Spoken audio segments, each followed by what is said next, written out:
नमस्कार, आप देख रहे हैं फर्स्ट इंडिया न्यूज और आपके साथ में विजेंद्र सोलंकी। बीजेपी प्रदेश मुख्यालय में प्रेस कॉन्फ्रेंस। बीजेपी पूर्व प्रदेश अध्यक्ष अरुण चतुर्वेदी की प्रेस कॉन्फ्रेंस सुनिए। श्रीमान डोटासरा जी और श्रीमान टीकाराम जूली जी, उन्होंने एक चुनौती दी थी कि अगर हिम्मत है तो राजस्थान की सरकार और राजस्थान की Bharatiya Janata party Albert hall पर आकर के वर्तमान भारतीय जनता पार्टी शासन के 2 वर्ष और कांग्रेस शासन के 5 वर्ष के कालखंड के ऊपर बहस कर लें।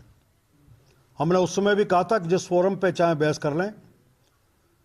5 फरवरी को राज्यपाल के अभिभाषण पर बहस के दौरान राजस्थान के मुख्यमंत्री ने अपने वक्तव्य देते समय, मैं उसका उल्लेख पढ़ के सुनाना चाहूँगा। मुख्यमंत्री ने कहा कि मैं कांग्रेस पार्टी के प्रदेश अध्यक्ष, ये पूरी कार्रवाई है जो विधानसभा के प्रदेश अध्यक्ष नेता प्रतिपक्ष का बयान अखबारों में सोशल मीडिया पर पढ़ा। उन्होंने कहा कि उसमें सबसे महत्वपूर्ण संकल्प ने कहा कि हम प्रत्येक वर्ष अपने द्वारा किए गए नीतिगत निर्णय और विकास कार्यों की रिपोर्ट कार्ड जनता के बीच लेकर जाएंगे। अगर मेरी सरकार के 2 वर्ष के कार्यकाल और पूरे 5 वर्ष के कार्यकाल में विकास कार्यों पर बहस इस संवैधानिक सदन में हो तो ज़्यादा उचित होगा। इस हेतु मैं अपनी सरकार की विकास यात्रा का एक दस्तावेज सदन में के समक्ष टेबल करना चाहूँगा। अध्यक्ष महोदय, आप उस पर बहस की व्यवस्था दें। अध्यक्ष महोदय ने कहा कि आप रख सकते हैं और बीएसी में सलाहकार समिति की मीटिंग में इस पर किसी दिन बहस की तारीख तय की जाएगी। उसके प्रतिक्रिया में राजस्थान के प्रदेश अध्यक्ष और लक्ष्मणगढ़ के विधायक, कांग्रेस पार्टी के प्रदेश अध्यक्ष और लक्ष्मणगढ़ के विधायक श्रीमान डोटासरा जी ने बहुत जोर से उच्चारण करते कहा कि हमें मंजूर है। वहीं टीकाराम जूली जी ने भी कहा कि हमें चुनौती स्वीकार है। हम 5 साल, पूरे 5 साल के काम और 2 साल के कामों पर बहस करने को तैयार हैं। आगे इसी तरह का फिर डॉक्टर आसरा जी ने कहा इसके ऊपर आगे चलते हुए कि हम भी रखेंगे। इस तरह की चर्चा को बढ़ते हुए टीकाराम जूली ने कहा कि मुख्यमंत्री जी, आपने चुनौती दी, यह तो कर दिया, अब हमें किसमें क्या दिक्कत है, हम भी बहस करने को तैयार हैं। उनकी इस वक्तव्य को मानते हुए लोकसभा विधानसभा के अध्यक्ष महोदय ने कार्य सलाहकार समिति की 16 तारीख की मीटिंग, जिसमें खुद नेता प्रतिपक्ष भी थे, कांग्रेस के वरिष्ठ विधायक रफीक साहब भी थे, भारतीय जनता पार्टी के नेता पर खुद अपने संसदीय कार्य मंत्री थे, मुख्य सचेतक थे, सब जने थे। उन सब के बीच में आगे की कार्रवाई तय हुई और उसमें तय किया गया 16 तारीख को 21 तारीख को 2 विषय उन्होंने चर्चा के लिए तय किए। एक तो आय व्यय अनुमान वर्ष 2026-27 से संबंधित अनुदान मांगों पर विचार एवं मतदान, और दूसरा विषय जो तय किया, पहले रेवेन्यू की डिमांड थी, उसका उन्होंने तय किया सरकार एट द रेट ऑफ। ये जो सदन में दस्तावेज पेश किया गया था सरकार के द्वारा, मुख्यमंत्री के द्वारा, उसका टाइटल है सरकार एट द रेट ऑफ 2 वर्ष प्रगति एवं उत्कर्ष 2024-2025-2026। और यहाँ भी जिसमें नेता प्रतिपक्ष समूह उपस्थित थे, उनके वरिष्ठ सदस्य रफीक साहब थे, उसमें भी कार्य सलाहकार समिति ने जो 21 तारीख को चर्चा के लिए जो विषय तय किया, वो तय किया सरकार एट द रेट ऑफ 2 वर्ष प्रगति एवं उत्कर्ष 2024-25-2026। और इस दस्तावेज को उसी दिन राजस्थान विधानसभा के सभी सदस्यों को, कुछ को वहाँ लिखा गया, कुछ को उनको डाक के माध्यम से सबके घरों पर भिजवाया गया। 16 तारीख से 21 तारीख तक, जिस दिन सदन में बहस नियत हुई थी, और 21 तारीख को भी दोपहर 2 बजे तक जब रेवेन्यू की डिमांड्स के ऊपर मतदान पूरा हुआ, तब तक कांग्रेस के किसी सदस्य ने इस विषय के ऊपर ना लिखित में ना सदन में बोल करके किसी प्रकार की आपत्ति नहीं दी।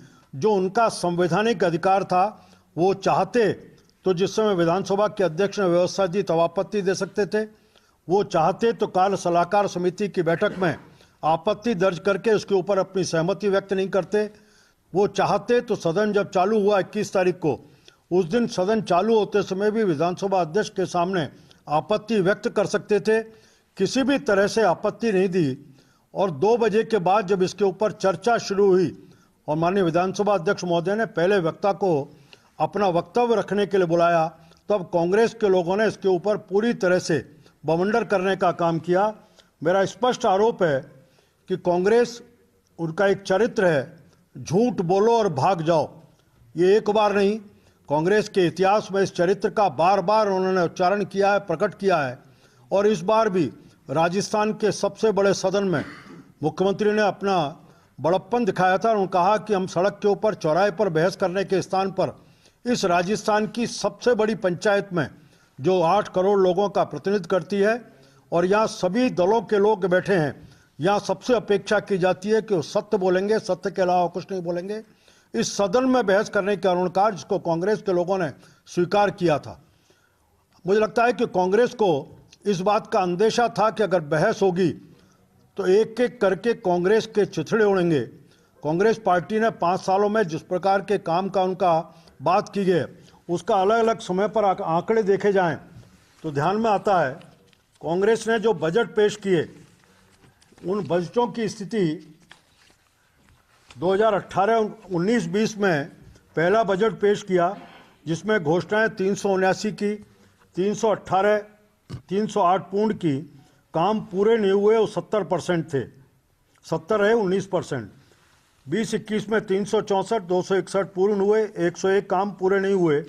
221-20 में ये लगातार पहले साल में 379 घोषणाएं होती हैं, दूसरे साल में 364 होती हैं, तीसरे साल में अचानक ट्रिपल हो जाती है 951, 951।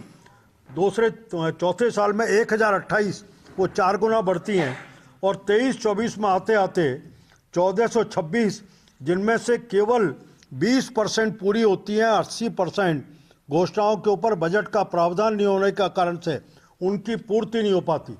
एक एक काम की तुलना लें तो लगभग ऐसे वर्तमान भारतीय जनता पार्टी सरकार के कुल कामों में सरकार ने जो दस्तावेज दिया था, उस दस्तावेज में भी स्पष्ट रूप से लिखा हुआ था। कांग्रेस के लोग कहते हैं कि हम 2 वर्ष बनाम 5 वर्ष पे बहस करेंगे। मुख्यमंत्री ने जो दस्तावेज सदन में पेश किया वो पूरी ईमानदारी से किया। उस ईमानदारी में साफ साफ लिखा हुआ है काम जो है, उस काम के बारे में। उदाहरण के लिए, जल के कुशलतम उपयोग हेतु पाइपलाइन पर अनुदान से लाभान्वित कृषक संख्या पिछले 2 वर्ष में 98,753, कांग्रेस के 2 वर्ष में 46,183 और कांग्रेस के 5 वर्ष में 91,582। ये 2 वर्ष, बल्कि 5 वर्ष भी तुलना कर सकते हैं। 2 वर्ष बनाम 2 वर्ष भी इन सब का पूरी तरह से कांग्रेस के पास था। उनको पता था कि 2 वर्ष की तुलना हम 2 वर्ष से करेंगे तो कहीं नहीं आते, क्योंकि 2 वर्ष के कालखंड में उसी बराबरी के कालखंड की तुलना होगी। कांग्रेस को पता था उसमें हम खड़े नहीं रह सकते। अगर 5 वर्ष को करेंगे तो उसी अनुपात में उसको ले जाना पड़ेगा। इस अंदेशे में आकर के कि सदन के अंदर पूरी तरह से हम बेनकाब होंगे, हमारा चेहरा जनता के सामने उजागर होगा। झूठ बोलना, वादे करना, वादों को पूरा नहीं करना। जो 5 साल के कालखंड में कांग्रेस पार्टी सत्ता की लड़ाई में लड़ी रही, अपने ही मुख्यमंत्री को मुख्यमंत्री ने नकारा कहा, निकम्मा कहा, कहकर के इस तरह के संघर्षों में रही और जनता पूरी तरह की अनदेखी की। 2 वर्ष के कालखंड में राजस्थान की सरकार में भजनलाल शर्मा जी के नेतृत्व में जनहितैषी जो संकल्प पत्र के काम किए थे, उन संकल्प पत्र के कामों के लगभग 70% को काम को या तो हमने पूरा किया या वो पाइपलाइन में है जो काम शुरू हो चुका। बजट घोषणाओं की भी स्थिति है कि हम लगभग 66% के आसपास इनका काम शुरू हो चुका या पाइपलाइन में है, और जिनकी स्थिति है वो भी निकल करके आती है, क्योंकि 2 वर्ष का कालखंड है जो पूरे नहीं हुए पाइपलाइन में, वो भी धीरे धीरे पूरे करने की स्थिति में आती हैं। बजट की तुलना करें तो आप ध्यान में आता है कि ईआरसीपी का अपना बजट इतना है जो कांग्रेस पार्टी के 5 साल के खुद के कालखंड को चुनौती देता है। यमुना जल के लिए 32,000 करोड़ का प्रावधान, ये कांग्रेस को स्वयं को सीधा बजट का प्रावधान करके उसको पूरा करने का काम किया। जयपुर शहर में 12,000 करोड़ का अपना इतना बड़ा बजट केवल जयपुर की ट्रैफिक की समस्या को देखते हुए मेट्रो के प्रोजेक्ट के लिए प्रावधान करके राजस्थान की सरकार ने भजनलाल शर्मा जी के नेतृत्व में अपने विजन को भी प्रकट किया, संकल्प पत्र को पूर्ण करने के संकल्प को भी सामने रखा और इसके साथ ही आगने वाले समय में राजस्थान की जनता के साथ जिन संकल्पों को लेकर के हम सरकार में आए थे, उन संकल्पों को पूरा करने का रोड मैप भी जनता के सामने सदन में रखने की इच्छा प्रकट की थी। लेकिन दुर्भाग्य से कांग्रेस पार्टी अपने आचरण और चरित्र के कारण से राजस्थान की 8 करोड़ की जनता को फिर एक बार धोखा देकर के सदन के महत्वपूर्ण अंश को बहस करने के स्थान पर फिर राजनीति का अखाड़ा बना के चल गई। हम इसका पूरे शब्दों में निंदा करते हैं। मुझे कहना था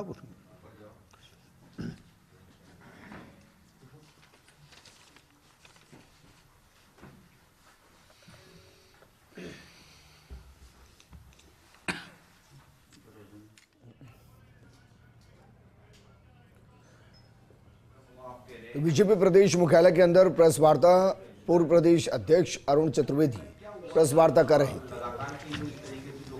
वित्त आयोग के चेयरमैन हैं और बखूबी समझते हैं कि बजट में क्या अलॉट किया गया है, पूर्ववर्ती सरकार के दौर में क्या किया गया और वर्तमान सरकार ने क्या किया है। और इसीलिए उन्होंने कहा कि अगर 2-2 साल का विश्लेषण होगा तो फिर बीजेपी की सरकार में इतना काम हुआ है कि कांग्रेस उसके सामने स्टैंड नहीं कर पाएगी।